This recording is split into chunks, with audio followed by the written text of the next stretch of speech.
अस्सलाम वालेकुम नाजरीन, आप देख रहे हैं पिंडी न्यूज़ और मैं हूं सैयद कासिम गिलानी। नाजरीन, आज 12 मुहर्रम अल हराम का दिन है और आज हम 12 मुहर्रम के मरकज़ी जुलूस में मौजूद हैं, जहां पे कसर शबीर से बरामदगी हुई है, जो कि अपने मुकर्रर रास्तों से होता हुआ कसर शबीर पे आके अख्ताम पज़ीर होगा। आइए आपकी इस जुलूस में शिरका जो लोग हैं उनसे और उलमा इकराम से जो है बात करवाते हैं। नाजरीन, इस वक्त हमारे साथ अलामा साहब मौजूद हैं, ज़ाहिदुल हसन मजलिसी साहब, इनसे बात करते हैं। अस्सलाम वालेकुम। वालेकुम अस्सलाम। अच्छा मौलाना साहब, सबसे पहले तो आप इस पे रोशनी डालें, जो अज़ादारी इमाम हुसैन है इसका मकसद क्या है? औज़ु बिल्लाहि मिनश शैतानिर रजीम, बिस्मिल्लाहिर रहमानिर रहीम। अज़ादारी इमाम हुसैन अलैहिस्सलाम एक इबादत है और बाकायदा आइम्मा अतहार ने इस बारे में, और बल्कि अशर मुहर्रम अल हवाल मुहर्रम जब भी आता था तो अहले बैत अतहार अज़ादारी इमाम हुसैन अलैहिस्सलाम को ज़्यादा फ़ोक़ियत और अहमियत देते थे, और हत्ता कि इमाम अलैहिस्सलाम ने अपने मानने वालों को भी ये हुक्म दिया कि इमाम हुसैन अलैहिस्सलाम की अज़ादारी को ज़्यादा से ज़्यादा किया जाए। और इमाम हुसैन अलैहिस्सलाम क्योंकि हकीकी वारिस कुरान, हकीकी वारिस दीन, हकीकी वारिस इस्लाम जो हैं वो इमाम हुसैन अलैहिस्सलाम है। और ये अल्लाह का अदल भी है कि इमाम हुसैन अलैहिस्सलाम की जो अज़ीम कुर्बानी अल्लाह की वादानियत पर दी गई, क्योंकि यजीद ने यह कहा था कि ना कोई खुदा है और ना ही वही नाज़िल हुई है, ना अम्बिया आए हैं, ना कुरान है। तो सबसे पहले जो भी यजीद के सामने और यजीद की उस ताकतवर हुकूमत के सामने जो ताकत के साथ, हौसले के साथ, जुर्रत के साथ हस्ती खड़ी हुई, वो इमाम हुसैन अलैहिस्सलाम थे। आज़ादारी हुसैन तो मज़लूमियत की वजह से है इमाम हुसैन अलैहिस्सलाम की। पहली बात यह है कि दफ़ाए तौहीद आज तक इमाम हुसैन अलैहिस्सलाम के अलावा किसी ने ऐसा किया ही नहीं है कि जैसे इमाम हुसैन अलैहिस्सलाम ने दफ़ाए तौहीद किया है। कि यजीद ने कहा खुदा नहीं है, अल्लाह नहीं है, वही नाज़िल नहीं हुई, तो इमाम हुसैन अलैहिस्सलाम ने कहा कि अल्लाह है, उसने कहा वही नाज़िल नहीं हुई, तो मौला हुसैन ने कहा कि वही नाज़िल हुई है। उसने कहा अम्बिया नहीं है, तो इमाम हुसैन अलैहिस्सलाम ने कहा अम्बिया हैं। उसने कहा ये कुरान जो किताब है ये इन्होंने सिर्फ अपना नशो नमा के लिए ढोंग रचाया हुआ है, ये कोई किताब नहीं है। तो इमाम हुसैन अलैहिस्सलाम का कुरान एक इलाही किताब है, ये अल्लाह का कलाम है। तो उसके साथ उसने ये कहा कि ये सिर्फ़ और सिर्फ अहले बैत ने अपनी नशो नमा के लिए करा, उनका अहले बैत की नहीं, ये अल्लाह की तरफ से है, अल्लाह का कलाम है। तो इमाम हुसैन अलैहिस्सलाम ने इन तमाम चीज़ों के लिए कि जो यजीद अनकारी था, मौला हुसैन ने दफ़ा के लिए इनका हौसले के साथ, जुर्रत के साथ, इस्तेकामत के साथ इसका दफ़ा किया। और आज तक वकील तौहीद जो हस्ती है वो इमाम हुसैन अलैहिस्सलाम है, इसके अलावा और कोई भी नहीं है। आज़ादारी इमाम हुसैन अलैहिस्सलाम का मकसद है कि जब हम इतने बड़े अजीम इज्तिमा में ख़र्च व अखराजात करते हैं, न्याज करते हैं, हमारा यहाँ कोई मकसद नहीं है किसी की दिल आज़ारी करना, किसी को अजियत देना, किसी को नुकसान पहुँचाना। और आज तक हमारी ये मिसाल पूरी दुनिया में कायम है कि हम अपने सीने पर छुरी चला लेते हैं, लेकिन हमने आज तक किसी का घर नहीं जलाया, हमने आज तक किसी के सीने के ऊपर गोली नहीं चलाई, आज तक हमने किसी को छुरी नहीं मारी।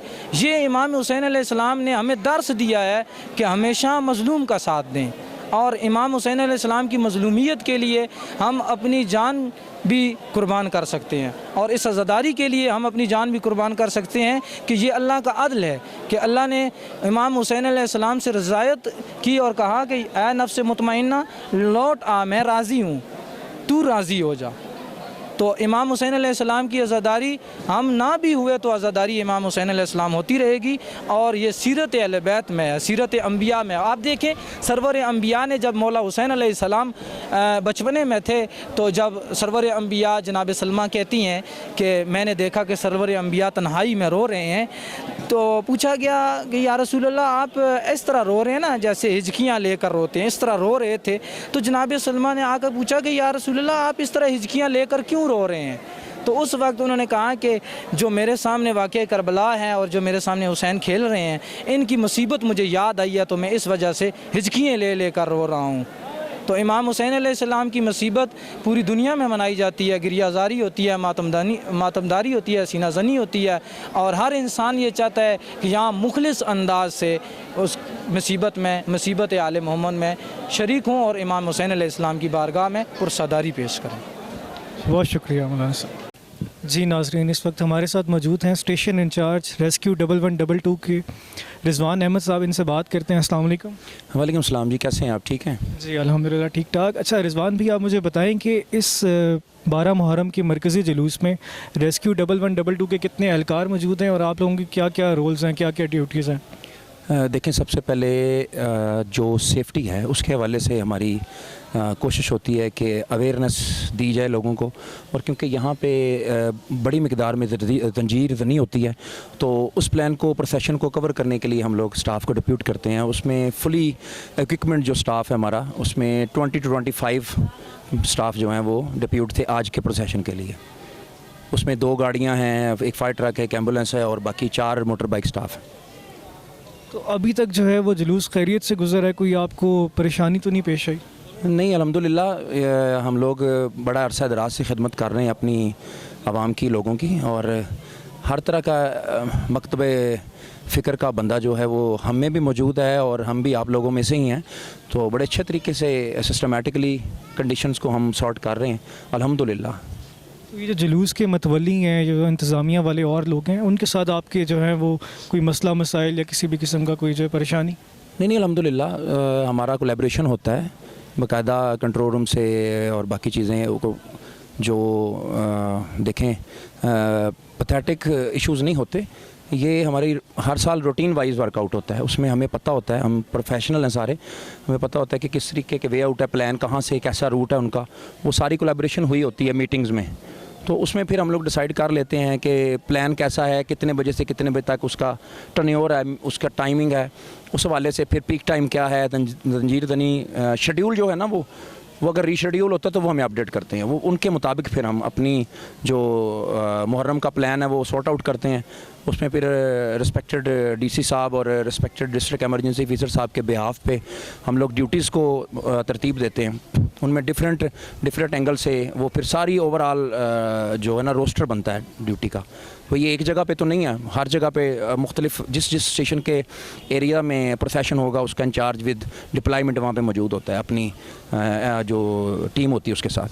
अच्छा सर, अगर खुदा ना खास्ता किसी नागहानी सूरत हाल में कोई अगर मसला मसाइल हो जाते हैं जुलूस में किसी भी किस्म के, तो आपके पास प्लान तो होता होगा, तो इसके अलावा आप लोगों की पेंडिंग टीम भी होती है बैक एंड पे, कोई बी टीम भी होती है? जी इस तरह है, वो जो दूसरी टीम है हमारी, वो अगर इस तरह का अल्लाह ना करे कोई नागहानी इशू बन जाता है तो उसके लिए हमने प्लान बी तैयार किया होता है। स्टेशन पे एक टीम मौजूद होती है हमारी, तो उसमें फिर वो ज्वाइन कर लेते हैं बंदे। वैसे भी हम ड्यूटीज़ जो हैं वो 3 शिफ्ट्स के अंदर हमारा शेड्यूल होता है, लेकिन इन डेज़ के अंदर हम लोग 3 शिफ्ट्स को 2 शिफ्ट्स में चेंज कर देते हैं।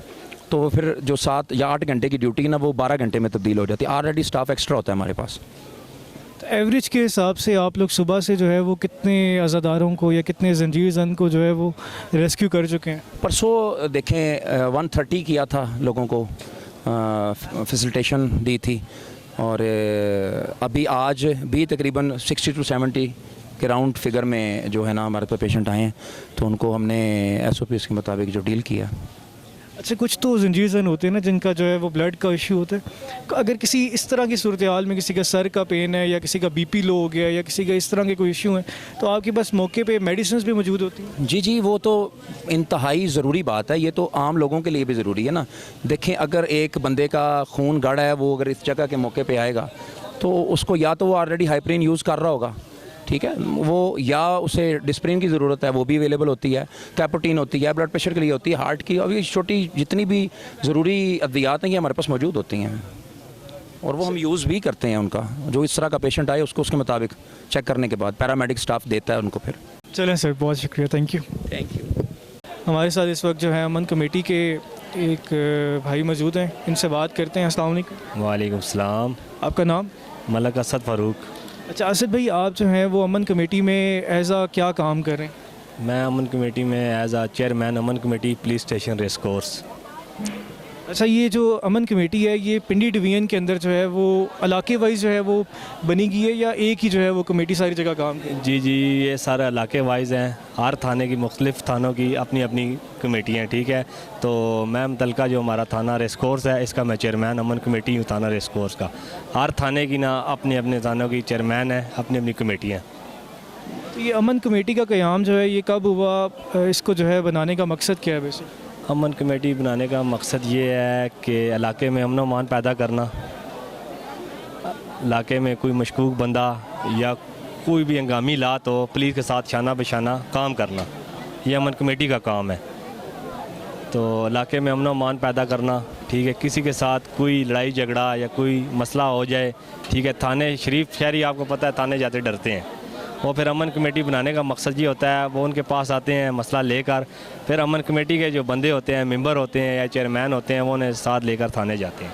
अच्छा, एक तो आप बताएं कि आपने जो है अमन कमेटी को क्यों ज्वाइन किया, और दूसरा बताएं कि अमन कमेटी जो है ये यहाँ से आपको कोई सैलरी भी आ रही है या फिर आप अल्लाह की रज़ा के लिए एज अ वॉल्टियरली लोगों की खिदमत के लिए काम कर रहे हैं? जी, मैंने अमन कमेटी ज्वाइन जब की है, मेरे अल्लाह पाक करवट करो जन्नत नसीब फरमाए, मेरे वालिद साहब की जदोजहद थी, उनकी मेहनत थी, उनकी कोशिशें थी, ठीक है। वो अरसा 20-25 साल थे अमन कमेटी का काम कर रहे थे। उस टाइम ये थाना आरा बाज़ार था, ये थाना रेस कोर्स नहीं था। थाना आरा बाज़ार के मेरे वालिद साहब अमन कमेटी के थे। उसके बाद थाना रेस कोर्स जब बना है, फिर वालिद साहब अमन कमेटी थाना रेस कोर्स के चेयरमैन मुंतखब हुए। मलक मोहम्मद फ़ारूक नाम था, अल्लाह पाक करवट करो जन्नत नसीब करे, वो फ़ौत हो गए हैं। 2020 में वो फ़ौत हुए हैं। उनकी वफ़ात के बाद तो ये उनका मिशन था, मैं चला रहा हूँ 2020 से अभी तक मैं चला रहा हूँ, इंशाल्लाह ताला आगे भी चलाता रहूँगा।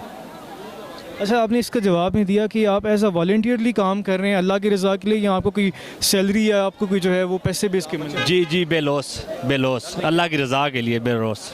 अच्छा, जो लोग आपको देख रहे हैं इस वक्त, उनके लिए आपका क्या पैगाम है जो अमन कमेटी का ज्वाइन करना चाह रहे हैं? आप किस तरह जो है, अगर कोई आम शहरी है अगर वो अमन कमेटी में आना चाह रहा है, वो किस तरह ज्वाइन कर सकता है? इसका जो है वो प्रोसीजर क्या होता है? जी बिल्कुल, जो आम शहरी है वो अमन कमेटी में आए, वेलकम। लेकिन क्रिमिनल ना हो, हम पहले उसका रिकॉर्ड चेक करते हैं। रिकॉर्ड चेक करते हैं, जो बंदा अमन कमेटी ज्वाइन करना चाहता है, हम उसका आईडी कार्ड लेकर उसे थाने लेकर जाते हैं, पुलिस स्टेशन। उसका आईडी कार्ड चेक करते हैं, ठीक है। उसकी वेरिफिकेशन होती है, सिक्योरिटी ब्रांच उसे पास करती है, स्पेशल ब्रांच पास करती है, सारी टीमें उसे पास करती हैं। उसके बाद हम उसे मेंबर अमन कमेटी बनाते हैं। चलें, बहुत शुक्रिया सर। बहुत शुक्रिया। जी, हमारे साथ इस वक्त एक अज़ादार मौजूद हैं जिन्होंने जुलूस के अंदर सबील का एहतमाम किया हुआ है। इनसे बात करते हैं। अस्सलाम वालेकुम। वालेकुम अस्सलाम। आपका नाम? मेरा नाम मोहम्मद अली हुसैन।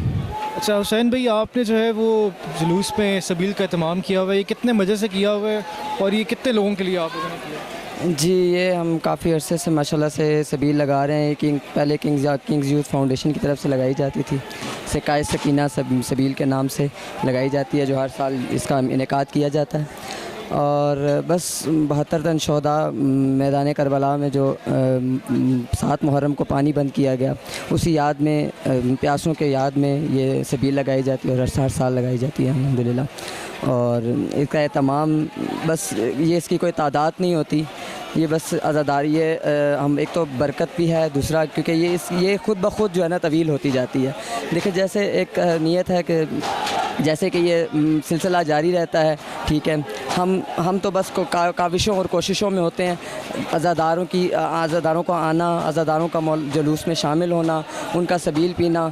मौला बरकत डालने वाले हैं और वही बरकत डालते हैं। ऐसी इसकी कोई काउंटेबल नहीं होता कि जो है ना आप इसके जो है ना हम इसकी कोई एक मुकद्दर तादाद रखें या कि इतने बंदों का इनकाद नहीं, ऐसा नहीं होता। ये मुसलसल चलती रहती है अल्हम्दुलिल्लाह पूरे जुलूस। सर, ये जुलूस पे तो हज़ारों की तादाद में जो है वो लोग शरीक होते हैं, तो आप लोग सबील को मैनेज किस तरीके से करते हैं? कितने लोग होते हैं आप लोग और किस तरह मैनेज करते हैं? जी, ये मैनेज तो बिल्कुल किया जाता है माशाल्लाह से। इधर सिर्फ एक सबील नहीं, बाकी भी इन सबीलों का इनेकाद किया जाता है पूरे जुलूस के हवाले से। जिस तरह एक पूरा रूट है जुलूस का माशाल्लाह से, और ये बहुत ही पुराना और कदीमी जुलूस है। तो इसमें सिर्फ एक की तरफ से नहीं, माशाल्लाह से इसमें तमाम मोमिनीन अपना बढ़ चढ़ के हिस्सा लेते हैं। और माशाल्लाह से इधर मुख्तलिफ़ मकामात पे मुख्तलिफ़ वक्फ़े से जो है ना सबील लगाई जाती है अल्हम्दुलिल्लाह। और बस यही मैंने जैसे पहले भी आपको बताया कि इसका कोई एक मुकर्रर वो नहीं है, ठीक है। बस एक हम अपनी तरफ से काविश होती है कि हम एक मुकर्रर कोई वो पहले से नहीं रखते, इसको एक चीज़ को लिए एक दायरा खींच देते हैं कि बस हमने इतने का काम किया। आगे बरकत डालना मौला का काम है, जैसे वो बरकत डालते हैं और हमारी सबील अल्हम्दुलिल्लाह चलती रहती है। अच्छा, सबील लगाने का मकसद क्या होता है? इसके पीछे आप लोगों की जो है वो क्या मकसद है, लगाते क्यों हैं आप? जी, सबील मैंने जैसे पहले बताया शहदा की याद में लगाई जाती है। जैसे कि 7 मुहर्रम को मौला इसमें हुसैन अलैहिस्सलाम के काफ़िले पर जो है ना पानी बंद हुआ 7 मुहर्रम को, और 3 दिन का पानी बंद रहा। तो उन्हीं प्यासों की याद में जो बच्चे जो मैदान करबला में मौजूद थे, मक्तल में मौजूद थे, करबला में मौजूद थे, और जैसे कि पूरा के काफ़िला 72 तन शहदा का काफ़िला 3 दिन प्यासा रहा, हम उन्हीं की याद में ये सबील लगाई जाती है। और ख़ासकर जैसे कि हमारा एक टाइटल है सिकाए सकीना, तो मौला इमाम हुसैन की सब 4 साल बेटी हैं जो जिनका नाम हज़रत बीबी सकीना सलामुल्लाह अलैहा। वो क्योंकि एक जितने भी बच्चे थे काफ़िले जो छोटी उम्र के कम उम्र के बच्चे थे, तो उनको एक मैं मेंशन करके उनके वो एक जो है ना लीड कर रही थी बच्चों के काफ़िले को, ठीक है। जैसे कि हम उनको और वो जैसे उनके चचा से उनका बहुत लगाव था। उनके चचा जो है ना सका थे जो दरिया से पानी लेने गए थे, ठीक है। उनकी बस उन्हीं की याद में कि बस वो दरिया पे गए पानी लेने पे बच्चों के लिए, प्यासों के लिए, और वो वापस पानी ना ला सके, तो बस उन्हीं की याद में जो है ना हम इससे सबील लगाते हैं। और अल्हम्दुलिल्लाह हमारे ये सबील का सिलसिला मुकर्रर हमेशा जारी और सारी रहता है। बहुत शुक्रिया। हमारे साथ एक और अज़ादार मौजूद हैं, इनसे बात करते हैं। अस्सलाम वालेकुम। वालेकुम अस्सलाम। आपका नाम? मोहम्मद अली अकबर। अच्छा, अली अकबर, आप मुझे बताएं कि ये जो जुलूस हैं मुहर्रम अल हराम के या सफ़र में, ये क्यों निकाले जाते हैं? इसके पीछे क्या मकसद है? ये इमाम हुसैन अलैहिस्सलाम की याद में निकाले जाते हैं, उनके जो से याद को ताज़ा किया जाता है हर साल, इस वजह से ये जुलूस वगैरह निकालते हैं। अच्छा, जुलूस में जो अलम की बरामदगी होती है या जुल्जना की होती है या और मुख्तलिफ ताबूत वगैरह निकाले जाते हैं, इसके पीछे क्या मकसद होता है? ये उनसे ही मुंसलिक होते हैं इमाम हुसैन, उनकी आल औलाद जो उनसे 72 शहीद हुए थे, तो अलग अलग उनसे मुंसलिक ये हम निकालते हैं। तबूत हो गए, ये आज़ादारी वगैरह ये जो उनसे सारी करते हैं, जुंजला वगैरह हो गई है इस तरह। अच्छा, ये वाक़या करबला से हमें क्या सबक मिलता है? यही सबक मिलता है कि हमें जुल्म के सामने झुकना नहीं चाहिए, ठीक है, और ऐसी हक़ के साथ खड़ा होना चाहिए और जुल्म के साथ बिल्कुल भी नहीं देना चाहिए। चलें, बहुत शुक्रिया जी। हमारे साथ एक और अज़ादार मौजूद हैं, इनसे बात करते हैं। अस्सलाम वालेकुम। वालेकुम अस्सलाम। आपका नाम? सैयद ज़ैद हुसैन शाह काज़मी। अच्छा जाहिद भाई, इस्लाम ज़िंदा होता है हर करबला के बाद, वाक़या करबला से हमें क्या सबक मिलता है? ये वाक़या करबला अगर ना होता ना तो इस वक्त कोई मुसलमान यहाँ ना होता। वाक़या करबला से ये मुसलमान हैं, और ये जो अज़ानें हो रही हैं ये उसी के सदक़े हो रही हैं। अच्छा, ये जो मुहर्रम अल हराम का जो जुलूस निकाले जाते हैं, तो ये किसकी याद में निकाले जाते हैं और इसका निकालने का मकसद क्या होता है? ये हमारा ये देखें एहतजाज है, मौला हुसैन के नाम पे ये एहतजाज करते हैं यज़ीद के ख़िलाफ़। ये अगर यज़ीद के ख़िलाफ़ एहतजाज ना हो ना तो किसी को ना मालूम हो कि ये मौला हुसैन बादशाह कौन थे, इसलिए कि उनकी याद ताज़ा रहती है। हर मुहर्रम में एक दिन मुकर्रर है, ये 12 मुहर्रम की आज़ादारी है, इसी तरह कमालाबाद की 13 मुहर्रम की, हर इलाके की अपनी अपनी मखसूसी है। अच्छा, इंतज़ामिया की तरफ से जो है वो जुलूस में किस तरह के जो है तमाम किया गया, और जो है कोई किसी किस्म की जो है वो आपको मुश्किल परेशानी तो नहीं पेश? नहीं, इंतज़ामिया हमारे साथ सही चली है और सही ड्यूटी की है उन्होंने, और हमें उनसे कोई परेशानी नहीं है और मुतमिन है हम उनसे। चलें, बहुत शुक्रिया। हमारे साथ एक और अज़ादार मौजूद है, इनसे बात करते हैं। अस्सलाम वालेकुम। वालेकुम अस्सलाम। आपका नाम? सैयद मेहदी रज़ा मुसी नाम है मेरा। अच्छा मेहदी साहब, आप बताएं कि वाक़या करबला से हमें जो है वो क्या सबक मिलता है? वाक़या करबला दरअसल देखें, इमाम हुसैन अलैहिस्सलाम जो गए थे दीन इस्लाम को बचाने के लिए गए थे। दीन इस्लाम जो था वलायत अली अलैहिस्सलाम पे मंसूब था, और जब वो गए करबला में इमाम हुसैन अलैहिस्सलाम ने हक़ और बातिल के सामने अपना जो है पहलू रखा कि इमाम ने कहा कि मैं बिल्कुल तुम्हारी बैत नहीं करूँगा, और सहाबा ने कर दी थी। और जो जो मौलवी था उसने भी यही कहा कि मैंने इमाम के कत्ल का फतवा दिया। यजीद ने फतवा दिलाया इमाम से और इमाम अलैहिस्सलाम ने आखिरी टाइम तक अपनी शहादतें देकर और आखिरी टाइम पे भी हल मिन नासर यंसरना की सदा लगाई और कहा कि मैं हुसैन अभी भी तुम्हें बख्शिश की ज़मानत देता हूँ, आ जाओ। लेकिन कोई भी नहीं आया इमाम से शिफा लेने के लिए और इमाम को भी शहीद कर दिया गया। और वाक़या करबला के मुताबिक इमाम हुसैन अलैहिस्सलाम ने सर दिया और उसके बाद बीबी ज़ैनब सलामुल्लाह अलैहा ने खुतबा दिया और इमाम ने और इन्होंने करबला को और हक़ और बातिल को बचाया और आज हक़ जो है अपने ईमान पे है इमाम हुसैन अलैहिस्सलाम के साथ। अच्छा, जुलूस में जो ताज़िए निकाले जाते हैं, अलम निकाले जाते हैं, जुलजना निकलता है, ताबूत निकलते हैं, इनके पीछे क्या मकसद होता है? देखें, आज आपने देखा होगा जो फ़लस्तीन में जो जुल्म हो रहा है, जितना भी जुल्म हो रहा है, वहाँ पे आज वो शबी बनाते हैं, बच्चों की शबी बना के। आपने देखा होगा कनाडा में भी, यूरोप में, जिधर भी कंट्री में एक शबी बनाते। शबी एक हैसियत रखती है। वो मंजर कशी, करबला में भी मंजर कशी की जाती है। इमाम हुसैन का ताज़िया बनाया, इमाम हुसैन की लाश को बनाया जाता है और उसी तरह बताया जाता है। इसी तरह मौला गाजी सरकार बनाए जाते हैं, जनाब कासिम को बनाया जाता है। इसी तरह हम लोग यहाँ पर अपने कल्चर के मुताबिक इस आज़ादारी को करते हैं। और आज़ादारी में ताज़िया जो है ये जनाब कासिम का, हमारे कल्चर पंजाब में मेहंदी का कल्चर, शादी का जो है वो इस तरह है कि मेहंदी लगाई जाती है। इसी तरह हम भी जनाब कासिम रवायत नहीं है लेकिन हम अपने कल्चर के मुताबिक इस मेहंदी को निकालते हैं। अलम पाक गाजी अलम गिर गया था मौला गाजी सरकार का, हम ये बताते हैं मौला आपका अलम गिर गया था, मौला हम आपके पास होते करबला में तो मौला हम अलम उठाते, हम आपका अलम उठाते। हम जो आज़ादारी कर रहे हैं, बीबी ज़ैनब सलामुल्लाह अलैहा ने पहली दफ़ा 11 मुहर्रम को जब देखा 13 ज़रबों से इमाम हुसैन अलैहिस्सलाम को जब काटा जा रहा था, तो इमाम हुसैन अलैहिस्सलाम बीवी ने अपना जो सर था वो अपना लोहे पे मारा और उधर अपने आप को ज़ख्मी किया। यही हमारी आज़ादारी जंजीर ज़नी की भी वजह है। और हम बीमार सज्जाद खून रो के बता रहे हैं कि हम लोग किस तरह आज़ादारी कर रहे हैं। बहुत शुक्रिया जी। हमारे साथ इस वक्त ज़ाकिर अहले बैत वासिफ़ साहब मौजूद हैं, इनसे बात करते हैं। अस्सलाम वालेकुम। वालेकुम अस्सलाम। अच्छा, आप हमें बताएं कि आज़ादारी इमाम हुसैन का मकसद क्या है? देखें, आज़ादारी इमाम हुसैन अलैहिस्सलाम का मकसद ये है कि आज ये सारे अज़ादार मेरे साथ, तकरीबन सारे मातमी अज़ादार मेरे साथ खड़े हुए हैं और हम सारे अज़ादारी इमाम हुसैन करके ज़माने को ये पैगाम दे रहे हैं कि हुसैन कल भी ज़िंदाबाद था, हुसैन आज भी ज़िंदाबाद है, और यजीद कल भी मुर्दाबाद था, यजीद आज भी मुर्दाबाद। और इन सारों की आवाज़ बन के मैं 4 लाइनें आपके चैनल की वसादत से लोगों को सुनाना चाहूँगा कि ज़िंदा है हुसैन इब्ने अली, ज़िंदा रहेगा। इन सारों की आवाज़ बन के मैं कह रहा हूँ कि वो खून से आलूदा तेरा ताज कहाँ है, ज़िंदा है हुसैन इब्ने अली, ज़िंदा रहेगा ऐ यजीद, लानत के सिवा आज तेरा ज़िक्र कहाँ है। ये सारे अज़ादारे इमाम हुसैन अलैहिस्सलाम आज ज़माने को बता रहे हैं कि हुसैन कल भी ज़िंदाबाद था, हुसैन आज भी ज़िंदाबाद है। और अज़ादारी इमाम हुसैन का मकसद ये है कि सारे अज़ादार पूरे ज़माने को बता रहे हैं कि हक़ क्या है और बातिल क्या है। आज सारे ज़माने को बता रहे हैं कि यजीद बातिल है और हुसैन हक़ है। बिस्मिल्लाह।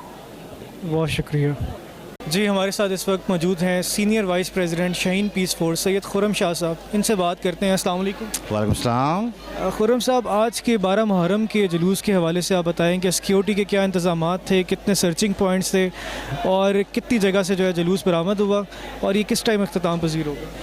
जी, सबसे पहले मैं शुक्रिया अदा करता हूँ पिंडी न्यूज़ का, जिन्होंने बाकायदा पूरे जुलूस की कवरेज की। और सिक्योरिटी के इंतज़ामात के हवाले से सर, हमारे जनाब सुबह से DSP साहब, थाना रेस कोर्स SHO साहब और अमन कमेटी, स्पेशल सिक्योरिटी कमेटी और उसके अलावा हमारी शाहीन पीस फोर्स, हमने यहाँ पर तकरीबन मुख्तलिफ़ मुकामात पर 12 सिक्योरिटी पॉइंट बनाए, जहाँ पर मुकम्मल तौर पे सीलिंग्स करके वहाँ पर सर्चिंग के साथ हमने एंट्री की। और उसके अलावा यहाँ पर तकरीबन फ्रंट, बैक, मिड हमारे रस्से लगे होते हैं, जिसमें हमारे 20 से 25 जवान हर रस्से के साथ खड़े हुए होते हैं। और हर शख्स आने वाले को बाकायदा बॉडी सर्च किया जाता है और जुलूस के अमन अमान के हवाले से हर एक एक्टिविटी पे नज़र रखी जाती है ताकि कोई भी ऐसा नागवार वाक़या पेश ना आए जिससे कोई बदअमनी पैदा हो। अच्छा, आप लोग सबसे एहसास जगह पे खड़े होते हैं, मेन सर्चिंग पॉइंट्स आपके पास होते हैं, तो इसकी आप लोग पहले कोई ट्रेनिंग देते हैं, कोई आप पहले अपने वॉलंटियर्स को जो है वो किस तरह ट्रेन करते हैं और पुलिस के साथ आप लोगों का जो है वो क्या कनेक्शन है? सर, हमारे जो वॉलंटियर्स हैं बाकायदा इनको ट्रेनिंग दी जाती है, इनको ब्रीफिंग दी जाती है, 112 रेस्क्यू की जो फर्स्ट एड ट्रेनिंग है वो दिलवाई जाती है और इसके अलावा जो हंगामी हालात में जो एमरजेंसी होती है उसमें भी जो मामलात होते हैं उसको कवर करने के लिए, उस पर होल्ड करने के लिए भी हमने मुकम्मल इस तरह की अपने वॉलंटियर्स अपने जवानों को ब्रीफिंग दी होती है और ट्रेनिंग दी होती है ताकि वो ऐसा कोई अगर नागवार वाक़या पेश आए तो फौरी तौर पर वो अपनी एक्टिविटी को करामत करते हुए जुलूस की अमन अमान को कायम रखें और किसी भी नागवार वाक़ये को ना होने से रोकें और हो जाए खुदा ना खास्ता तो उसके ऊपर वो उस वक़्त उनको किसी चीज़ की या किसी की हेल्प की ज़रूरत ना पड़े, वो ख़ुद अपने तौर पर ऐसे मामलात करें ताकि हर जो एक इंसान, एक बच्चा कोई भी है वो कीमती है, इंसानी जान कीमती है। उसके हवाले से हम इंसानी खिदमत के लिए सिर्फ यहाँ पर आते हैं और फ्रंट पेज पे खड़े होते हैं। फ्रंट पे खड़े होने का मकसद हमारा है कि हम हर कोई भी आने वाला शख्स जो किसी भी मतलब मामलात से ताल्लुक़ रखता है हम उसको फेस करते हैं ताकि ये जितने आगे जो लोग हैं आगे ये महफूज खड़े रहें क्योंकि हम उनकी ड्यूटी के लिए आए हुए हैं। अल्लाह पाक ने लाखों करोड़ों में से हमें चुना है और ये जो लोग हैं हमारे साथ ये कोई मतलब ऐसे नॉर्मल लोग नहीं हैं, ये भी अपने घर के चश्मो चिराग, अपने घर के अहम फ़र्द, अपने घर के सरबराह हैं। मतलब ये लोग वो हैं जो अपना टाइम, अपना कारोबार, अपना घर बार, अपने बच्चे छोड़कर आते हैं खालिसन सिर्फ़ और सिर्फ अल्लाह पाक की रज़ा के लिए कि अल्लाह पाक ये क्योंकि तंजीम ही हमारी इसी बेस पे है, ना हमारी फ़ंड का कोई ऐसा सिस्टम है हमारी तंजीम में, ना ही हमारा किसी अदारे के साथ ऐसा मामला है।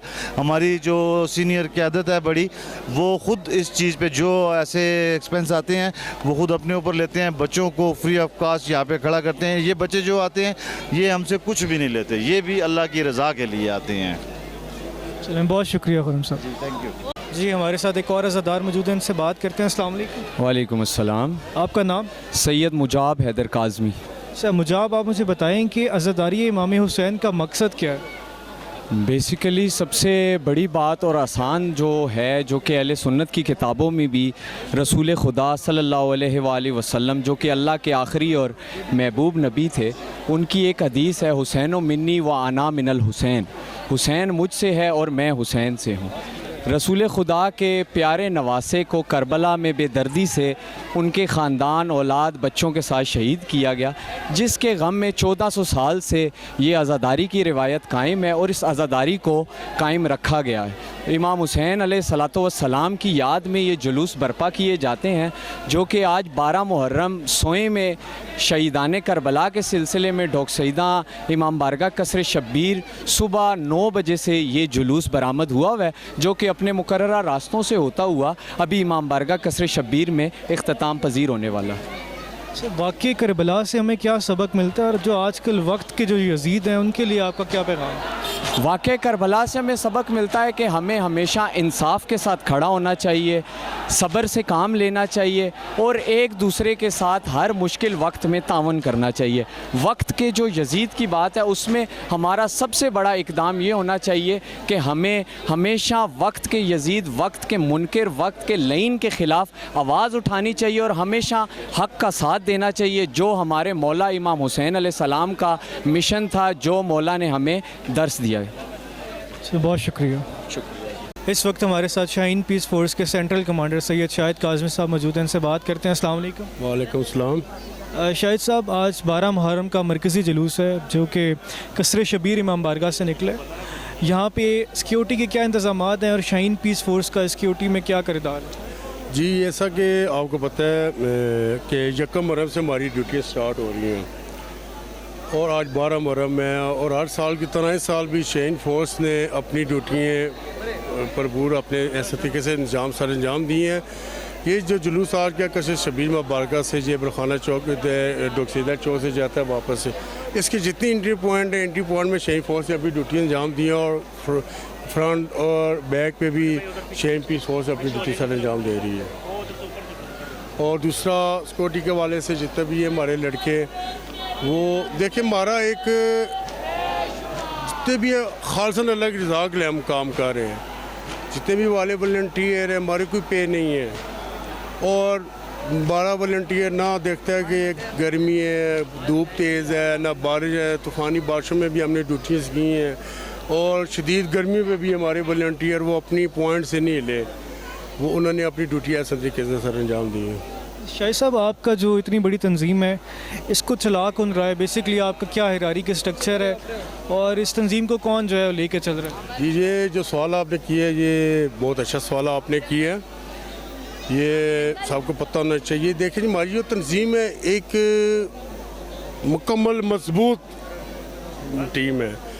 हमारे जो पेंटर चीफ साहब हैं, आजी नीव साहब है, एसपी रिटायर हैं, चेयरमैन मलिक असगर खान बाबर साहब है जो हमारी तंजीम के चेयरमैन है। इससे हमारे पास वाइस चेयरमैन है निशान भट्टी साहब, प्रेसिडेंट हैं मलिक मुनीर ज़रीन साहब हैं, उसके बाद जॉइंट सेक्रेटरी हैं, जनरल सेक्रेटरी है, फिनांस सेक्रेटरी है हमारे, उसके बाद मलिक आमर साहब जॉइंट हमारे जनरल सेक्रेटरी हैं। उसके बाद सेंट्रल कमांड जो मेरे पास है, उसके बाद जितनी भी हमारी मेन कोरम है वो हमारी ऊपर से जितनी हमारी मामलात मीटिंग्स होती हैं ऊपर लेवल पे इंतज़ामिया के साथ, वो हमारी मेन सीनियर कोरम वो उनके साथ कोऑर्डिनेशन करती है और हमें गोआड मिलते हैं हमने जहाँ पे भी हमें ज़रूरत पड़े। ये नहीं कि सिर्फ मुहर्रम सफ़र में हम ड्यूटीज़ करते हैं, हम रबी अव्वल में भी ड्यूटीज़ करते हैं। जहाँ पे इंतज़ामिया की हमें ज़रूरत पड़ती है हम उससे फ़ौरी हम अपने शाना बिशाना उनके हम अपनी ड्यूटी सारे अंजाम दे रहे हैं। बहुत शुक्रिया। अच्छा शाहिद साहब, जो आपको ज्वाइन करना चाहते हैं, जो शाहीन पीस फोर्स का पार्ट बनना चाहते हैं, उनके लिए क्या पैगाम है और उनके लिए क्या रिक्वायरमेंट्स हैं कि वो क्या ऐसा करें कि वो आपका जो है वो पार्ट बन सकते हैं? देखिए जी, काम हर बंदा करता है, काफ़ी NGOs भी हैं। मैं तो यही दूंगा मशवरा साहब भाइयों को और देता भी रहता हूँ। मेरे पास माशाल्लाह 500-600 वॉलंटियर हैं हमारे पास जो इस टाइम हमारी तंजीम में है। हमारा तरीक़ाकार ये होता है, ये खालसन अल्लाह की रज़ा के लिए काम है, इसमें ये नहीं हमें कोई लालच है, नहीं आगे में ये दुनिया आर्जी दुनिया है, हमने आगे भी जाना है। हम कहते हैं जब हम आगे जाएं अपने अमाल लेके जाएं साथ। तो मैं आने वालों को लड़कों ये भी कहूँगा कि आप आएँ, काम करें और इस हमारे कारखाने में आप हिस्सा लें। कोई इतना मुश्किल काम नहीं है, कोई बकाया हमारे जो अपनी जो मामलात होते हैं कि जो लड़का जब हम इन करते हैं उसके डॉक्यूमेंट्स का बैकग्राउंड चेक करते हैं। कोई एक वॉलंटियर हमारे पास आता है, हम उसका बैकग्राउंड चेक करते हैं, ये कोई दरख्वास्त कोई पर्चे वगैरह में तो नहीं है, ठीक है। फिर उसका बैकग्राउंड चेक करके तसल्ली करके फिर उसको पूरी 120 है हमारी, हम उसको बताते हैं कि यार ये ड्यूटी इस तरह करनी है, तो आपके साथ कोई ज़ोर ज़बरदस्ती नहीं है, आप चाहें। और अल्लाह का शुक्र है कि जितने वॉलंटियर हैं वो जोर हमारे साथ वो काम कर रहे हैं, हर साल हमारी तादाद बढ़ती जा रही है। तो अल्लाह ताला इन सब भाइयों की जो है ना वो ड्यूटीज़ को अपनी बारगाह में मंजूर कबूल फरमाए। अल्लाह ताला हम सबको अपने ज़मान में रखें। बहुत शुक्रिया। Thank you.